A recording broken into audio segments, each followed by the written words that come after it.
My brother and his wife emptied my house while I was at work. They left a note saying, "We need it more." 3 days later, they were crying outside my door.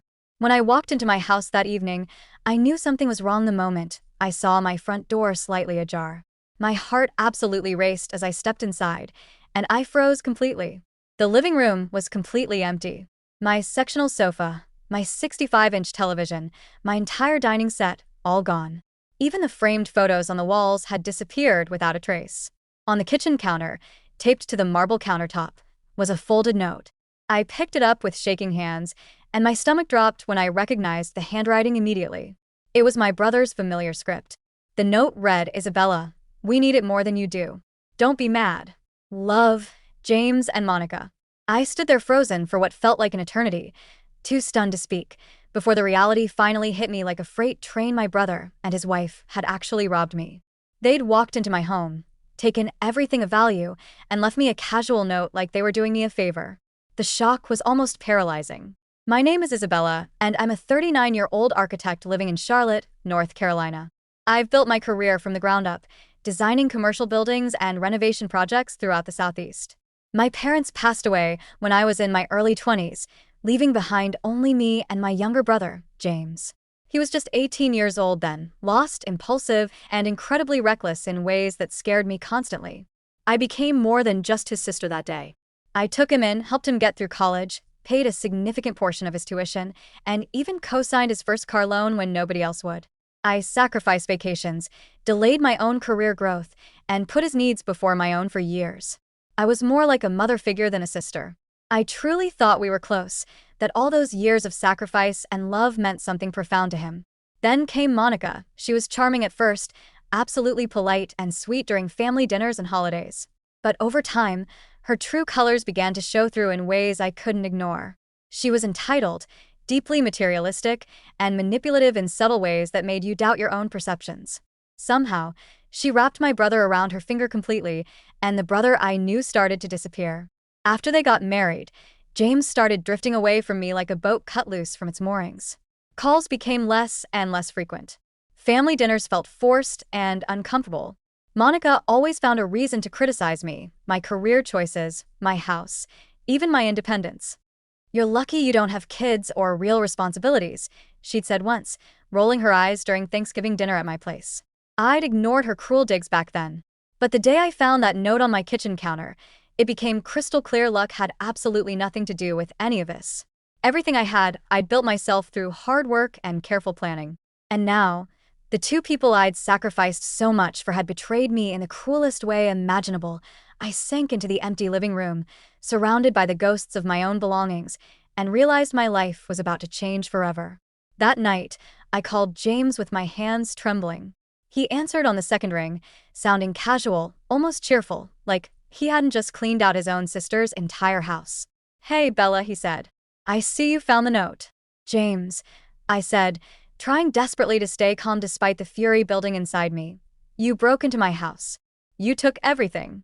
"We didn't break in," he replied defensively. "You gave us a key years ago, remember? And we didn't take everything, we just borrowed what we need. You can obviously afford new stuff. You're an architect, for crying out loud. Borrow?" I snapped, my voice rising. "You cleaned out my entire home. There's nothing left." Monica's sharp voice suddenly cut in on speakerphone, cold and dismissive. "You're overreacting, Isabella. We have a baby on the way, and you live alone. You don't need all those things. They're just sitting in your house collecting dust." The words felt like a physical blow. I steadied myself against the kitchen counter. "Wait, you're pregnant." "Yes," she said flatly, with zero sympathy in her voice. "And we're struggling financially. You've always had it so easy, Isabella. You'll be fine. You always land on your feet." That comment, that she thought my hard work and sacrifice amounted to just getting lucky, pushed me over the edge. Before I could respond with the fury I felt, the line went dead. James had hung up on me. I stood in my empty house, completely surrounded by silence and bone-deep betrayal, and something inside me snapped. This was it. This was the moment I stopped being the sacrificial sister and started protecting myself. The next morning, I called the police. When 2 officers arrived at my house, I hesitated for just a moment. These were still my family members. Could I really press charges against my own brother? My hands shook as I showed them the note, the photos I'd taken of the empty rooms, and the timestamp details. But I told them I wanted to handle it privately first, hoping for some kind of resolution or apology. However, I knew exactly what my next move needed to be. Before those police officers even left my driveway, I'd made up my mind. My next call wasn't going to be to James or Monica. It was going to be to my lawyer, Richard Caldwell, a shark in a suit who'd handled my business contracts for years. I explained everything over the phone, my voice steady now, all emotion locked away. Richard listened carefully, asked a few sharp questions, and then gave me the news I needed to hear. We have options, Isabella. Strong ones. My neighbor, Mrs. Patterson, came over later that afternoon. She was an older woman in her mid-70s, always observant, always kind to me in that genuine Southern way. We'd become friendly over the 4 years I'd lived on Magnolia Drive, and she had a habit of watching out for the neighborhood. "I saw a U-Haul truck outside your house yesterday," she said carefully, accepting the sweet tea I'd offered her. "Your brother was loading furniture into it. I thought maybe you were having some work done, or maybe you were downsizing." I didn't want to pry, but something about it didn't feel right. She pulled out her phone and handed it to me. Her security camera footage, crystal clear and time-stamped, showed everything I needed. James and Monica carrying my television, my dining table, my favorite leather couch, even my grandmother's antique china cabinet into the truck. There was no ambiguity here. This was premeditated theft, and I had proof. My chest felt tight watching them work systematically through my home like professional movers, taking piece after piece of my life. Monica was even smiling in the footage, genuinely smiling as she helped load my belongings into their rental truck. The cruelty of that smile will stay with me forever. I thanked Mrs. Patterson profusely and promised to fill her in once everything settled down. Then I called Richard back. My lawyer was efficient and ruthless. He helped me draft a formal demand letter that was both professional and threatening. The letter gave James and Monica exactly 72 hours to return every single item of property or face criminal charges for theft, breaking and entering, and property damage. It was formal, it was legal, and it meant business. Richard sent the letter by certified mail that same afternoon, requesting a signature confirmation. As I watched him drive away from my office, something shifted inside me. I was done being the nice sister. I was done being the pushover. These weren't family members showing up to help, they were criminals, and I was going to treat them exactly like what they were. Those 72 hours felt like an eternity. I spent them replacing the essentials: a bed, a couch, a kitchen table. I worked late into the evenings, staying busy, trying not to think about how deeply they'd hurt me. My friends called, wanting to come over, wanting to help, but I wasn't ready to talk about it yet. I wasn't ready to say out loud what my own family had done. The shame of it, the embarrassment of being stolen from by the people you'd sacrificed everything for, was almost worse than the theft itself. As midnight approached on the third day, my phone remained silent. No calls. No texts. No desperate apology or promise to return my things. Nothing. Just the sound of my own disappointment and the quiet knowledge that I was about to cross a line I couldn't uncross. On the fourth day, I made the call to the police department. My voice was steady, professional, but inside I was breaking into 1,000 pieces. I filed an official police report for theft and breaking and entering. I provided them with Mrs. Patterson's security footage, the threatening note, my receipts for the stolen items, and the certified letter that had been ignored. The detective assigned to my case, a woman named Thompson with kind eyes and a no-nonsense attitude, looked through everything carefully. "This is pretty straightforward, Miss Isabella," she said. "You've got evidence, documentation, and a clear timeline. I'm going to get a warrant issued." Within hours, officers had arrived at James and Monica's apartment across town in Raleigh. I didn't watch it happen. I didn't want to know the details. I just sat in my office at the architecture firm, staring at my computer screen, feeling numb. That evening, my phone rang. It was James, furious, screaming, his voice barely controlled. "You called the cops on me? Are you insane?" he shouted. "Do you have any idea what this is doing to Monica? She's pregnant, Isabella. She's stressed, she's scared, and you're destroying our lives." I listened to his anger, and I felt nothing. No guilt. No hesitation. Just a cold certainty that this was exactly what needed to happen. "You stole from me," I said calmly, my voice like ice. "And you had 3 days to fix it?" "We were going to give it back," he insisted desperately. "You didn't have to make it legal and involve the police. You could have just let us work something out. You had 3 days, James," I repeated. "You chose silence instead of action." In the background, I could hear Monica yelling incoherently, something about me ruining their lives, about karma, about how could I be so heartless. I didn't bother trying to respond to her. I simply told my brother one more thing. Bring back everything that belongs to me, and maybe, just maybe, the judge will go easy on you. Then I hung up the phone before he could respond. 2 hours later, Richard called me with an update. They've been detained for questioning, he said. The evidence is overwhelming. They're not walking away from this one, Isabella. You did the right thing. But as I sat alone in my apartment surrounded by borrowed furniture and replacement items, I wasn't sure what the right thing was anymore. All I knew was that my family, what was left of it, was falling apart, and I'd been the one to set it all in motion. The case moved through the court system with surprising speed.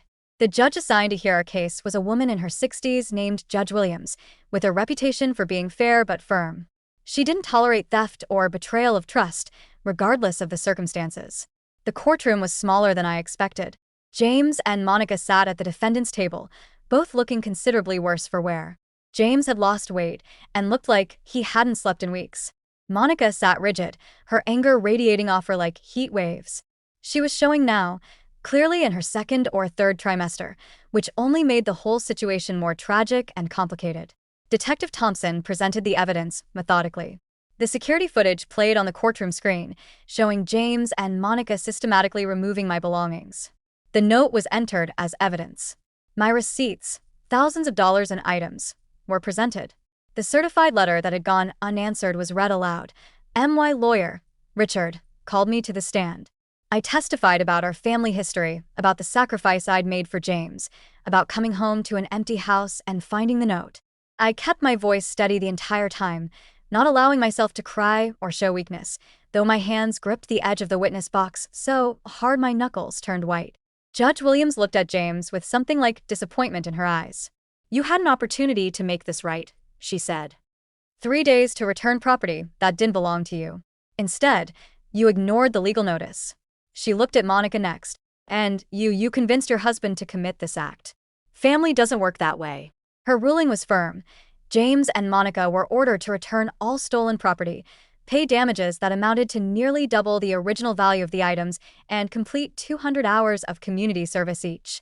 They were lucky to avoid jail time, Judge Williams said, but only because James had no prior record and Monica's pregnancy was a factor. Use this time to think about the person who raised you, young man, Judge Williams said to James. Think about what you threw away. As we left the courthouse, I felt a strange mixture of victory and emptiness. I'd won. Justice had been served. But my brother was still my brother, and I'd just watched him face legal consequences because of my actions. Then he ran after me on the courthouse steps. Bella, wait, he called out, his voice cracking, desperation in every syllable. I'm sorry. Things have been hard. I turned to him, and I saw him really. Not as the brother I remembered, but as a man who'd made terrible choices. Hard doesn't justify theft, James, I said quietly. You broke my trust. You took everything from me and left me a note like it was a favor. What did you think was going to happen? Behind him, Monica's face was red, anger and frustration and shame all mixed together. She muttered something under her breath, something about how I'd regret this when the baby was born, how karma would come back to get me. I looked her straight in the eye. No, Monica. You'll regret it. You both will. 2 months passed. I replaced everything in my house with better versions, newer furniture, updated decor, all the things I'd wanted but never splurged on before. I threw myself into my architecture projects, designing a new commercial complex in downtown Charlotte, losing myself in work because it was easier than dealing with the emotional wreckage of what had happened. But there was one thing I needed to do, something I'd been putting off because I knew it would be the final nail in the coffin of my relationship with my brother. I updated my will. James's name was removed entirely. Every penny, every asset, every piece of my estate would now go to establish scholarships for underprivileged kids studying architecture. Kids who didn't have anyone to help them the way I'd helped James. Kids who actually appreciated the gift of an education. The notice reached him about 2 weeks later.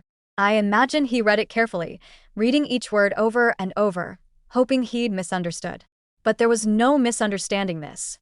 His sister, the person who'd raised him, sacrificed for him, believed in him, had written him completely out of her life. One evening, as I was finishing dinner and preparing for an early morning meeting, he showed up at my door. He wasn't alone. Monica was with him, and she was significantly further along in her pregnancy now. He rang the doorbell repeatedly, not bothering to wait. When I opened the door, I could see the desperation in his eyes mixed with something else, Anger, resentment, blame. "You cut me off," he yelled, not bothering with a greeting. "I'm your brother. We have a baby coming, and you cut me off?" What kind of person does that? He was disheveled, his shirt wrinkled, dark circles under his eyes. He'd been struggling. I could see it clearly. But I'd also been struggling, and he hadn't cared. "I didn't cut you off, James," I said quietly. "You cut me off when you decided I was someone to take from instead of someone to respect." Monica stepped forward then, her hand protectively on her stomach, tears streaming down her face. "We're having a baby, Isabella. We need family support. You can't do this to us. We're going to have a newborn. We need help. We need you." Her words were designed to pull at my heartstrings, and maybe they did, just for a moment. But I pushed that guilt away. This was manipulation, the same manipulation that had gotten us here in the first place. "I'm not doing anything to you," I said softly but firmly. You did this to yourselves. "Every choice that led to this moment, all of it was yours. And I've spent my whole life paying for your choices. I'm done."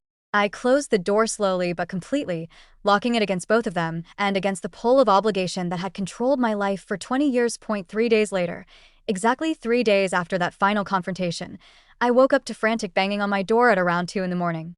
My heart jumped into my throat, and for a moment I was afraid something had happened to Monica, something medical related to the pregnancy. But when I opened the door, bleary-eyed and confused, I found James and Monica standing there in the middle of the night, both soaking wet, both in tears, both looking absolutely devastated.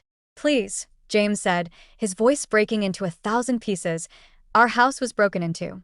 Everything's gone, furniture, appliances, electronics, everything. They took everything." I stared at them in shock. The universe, it seemed, had a sense of timing. The same way they'd stripped my house bare, someone had done the same to theirs. The irony was so heavy I could barely breathe. "I'm sorry to hear that," I heard myself saying, my voice steady and strange. "That must be terrible." "It is terrible," Monica cried, her hands shaking. "We don't have insurance. We have nothing. We have a baby coming in a few weeks, and we have nothing." I looked at my brother, this man who'd once been the little boy I'd sacrificed everything for, and I felt something shift inside me.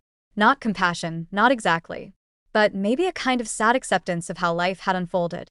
"I can't help you," I said quietly. "I'm sorry, but I can't."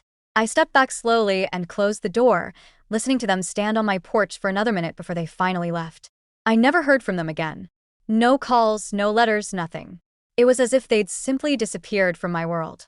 That night, I sat on my new sofa, a beautiful, perfect, brand new sofa that was mine and mine alone, and looked around at my restored home. Everything had been replaced with better versions.